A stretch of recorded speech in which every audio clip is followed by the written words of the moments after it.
This inverter is manufactured in Target company. It has a 1 kVA maximum power, 12 volt battery input, and 220 volt pure sine wave as an output.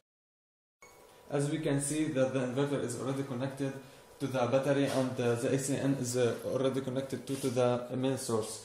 Now we will begin to mention the specification of this inverter. First we will turn on the inverter to see how the pure sine wave will begin on the oscilloscope.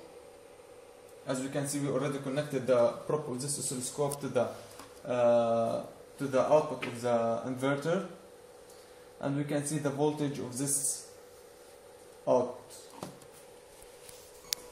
And now we will begin to turn on some loads. Okay, and now this is 400 watt,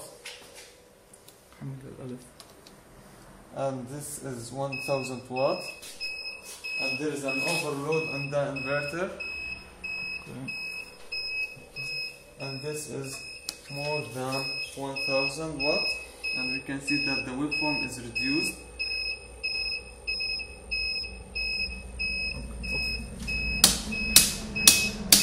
Okay, we can see if we reduce the load, we can see that the waveform return to the normal waveform.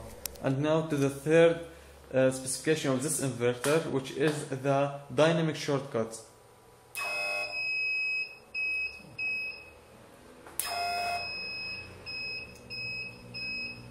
And the third one, we can see that there is no more AC source, and there is a cut-off which the inverter senses. And now we will talk about the charging of the inverter. We will turn on first the main source, and we will wait till the inverter begins to charge the battery.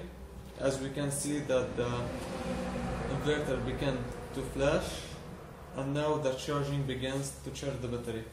Using the DC clamp meter, we can see that the current through the cables is around 15 amperes, and when we reduce the voltage